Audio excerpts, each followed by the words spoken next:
Dans les chapitres précédents, vous avez appris à observer vos pensées et à dégager de celles-ci ce qu'il y a de vrai et d'objectif en prenant conscience des attributions causales que vous faites et des questions que vous vous posez.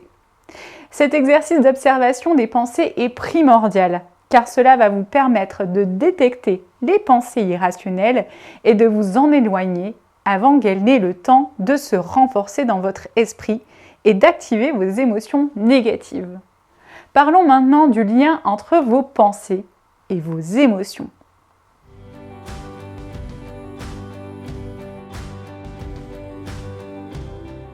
Le problème de vos pensées négatives ne réside pas seulement dans le fait qu'il s'agisse majoritairement d'erreurs d'interprétation de la réalité. Le problème des pensées négatives, c'est qu'elles peuvent faire beaucoup de mal si on leur donne l'opportunité de grandir. Elles peuvent drainer votre énergie et vos forces si vous les accumulez et que vous décidez de vous consacrer à elles. Dans ce cas, vos pensées négatives prendront de l'ampleur. Un peu comme une petite boule de neige qu'on pousse, qu'on laisse rouler et qui descend de la vallée en devenant plus forte, plus grosse et plus rapide et en entraînant tout sur son passage. Ainsi, ces pensées ont pour conséquence des émotions et des comportements eux aussi négatifs. Concentrons-nous maintenant sur l'impact émotionnel que ces pensées exercent sur vous. Nous verrons les comportements qui en découlent au chapitre suivant. Voici comment la boule de neige prend forme. Événement, vous entendez une phrase du type « Tu sembles fatigué, tu t'énerves vite ». Interprétation arbitraire sur le plan cognitif, c'est une critique. Pensée automatique, cette personne ne m'aime pas beaucoup ou m'en veut. Émotion associée, tristesse ou colère. Comportement associé, repli sur soi ou au contraire, agressivité.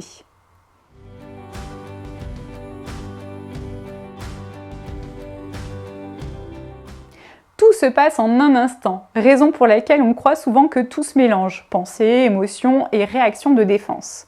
Et si vous pensez que vous pouvez réfréner vos émotions, c'est un leurre. D'ailleurs, si je m'efforce de ne pas penser ou de ne pas ressentir quelque chose, je finis par y penser ou par le ressentir davantage. Faisons le test. Essayons dès à présent de ne pas penser à une Porsche rouge. Il y a fort à parier qu'à partir de maintenant, vous y penserez 5 fois plus que si je ne vous avais rien demandé. Plus je cherche à éviter une pensée, plus elle s'impose à moi. C'est ce qu'on appelle l'effet rebond. C'est pareil lorsque vous vous sentez déprimé et que vous essayez de ne pas penser à ce qui ne va pas. Si vous voulez éviter les pensées ou les émotions négatives, vous risquez d'en avoir encore plus. Comprenez que les émotions ne relèvent pas de votre volonté et qu'elles ont toujours un sens et une fonction, qu'il s'agisse d'émotions de peur, de colère, de tristesse, d'angoisse, de frustration, etc. La peur, par exemple, existe pour nous mobiliser en cas de danger. Ne cherchez pas à réprimer ces émotions utiles. Accueillez-les, acceptez-les et demandez-vous ce qu'elles peuvent vous apprendre sur vous. Comme pour les attributions causales vues dans le premier chapitre, prenez conscience qu'il s'agit de sensations passagères, d'informations temporaires. L'erreur serait de les prendre trop au sérieux et de croire qu'elles vont s'éterniser dans le temps. Acceptez de vous laisser traverser par les émotions désagréables. Acceptez cette vulnérabilité passagère. Puis prenez la décision de chercher du positif comme si vous étiez un explorateur.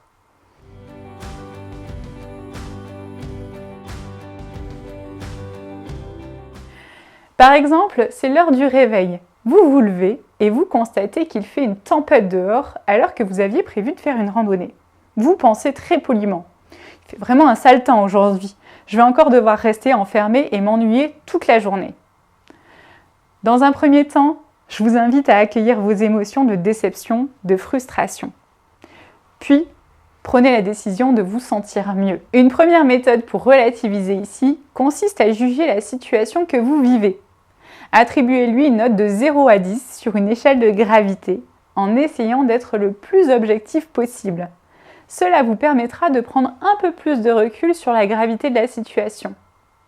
La deuxième méthode, qui peut s'ajouter à la première, consiste à vous demander rapidement ce que la situation peut vous apporter de positif.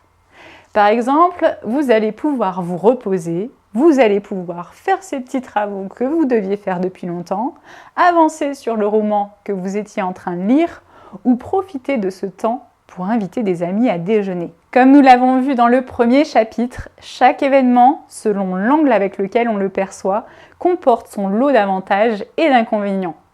Le but est de chercher à voir assez rapidement ce que la situation peut vous apporter de positif et ce qu'elle a de nouveau à vous apprendre. Mais élément nouveau, le but est également de faire émerger d'autres émotions. Des émotions plus positives liées par exemple à l'engouement pour de nouvelles activités. Des chercheurs en psychologie positive ont à ce propos fait une découverte intéressante. Une émotion positive pourrait contrecarrer une émotion négative.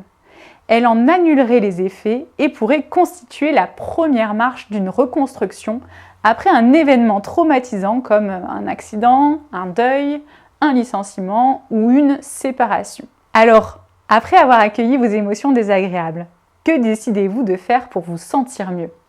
Nous aborderons ce sujet dans le chapitre 5 et 6. En attendant, que diriez-vous de provoquer la chance?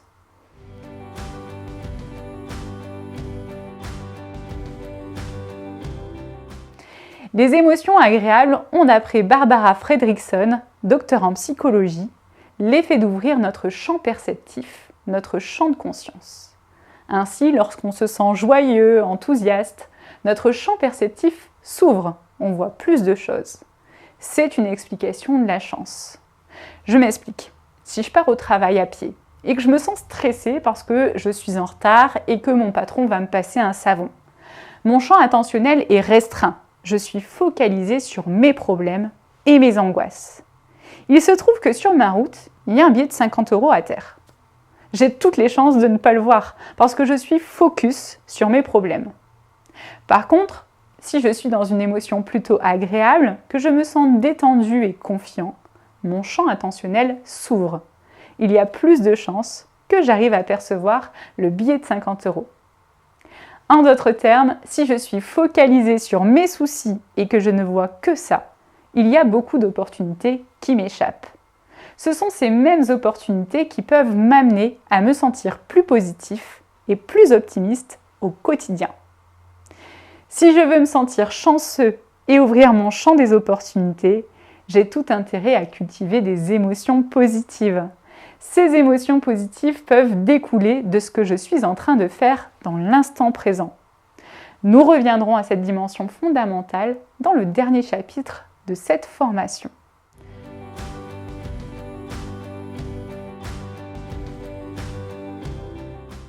Avant de conclure, j'aimerais que nous fassions ensemble un autre exercice simple qui vous permettra d'ouvrir votre champ émotionnel en stimulant des émotions positives comme la joie, la sérénité, l'enthousiasme, l'amour, la sympathie.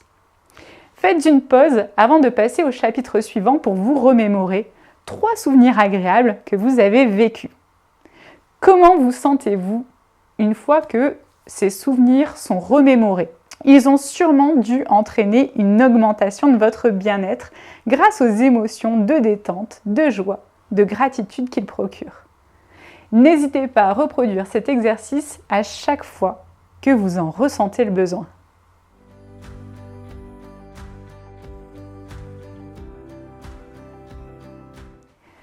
Les émotions ont pour principale cause les pensées que vous entretenez et que vous nourrissez face à des situations neutres de la vie. Pour éviter l'effet rebond, il est important de les accueillir avant de vous décider à changer votre vision des choses. Votre nouvelle vision des choses vous aidera à réduire la présence de ces émotions douloureuses pour laisser plus de place aux émotions positives, aux opportunités et à la chance.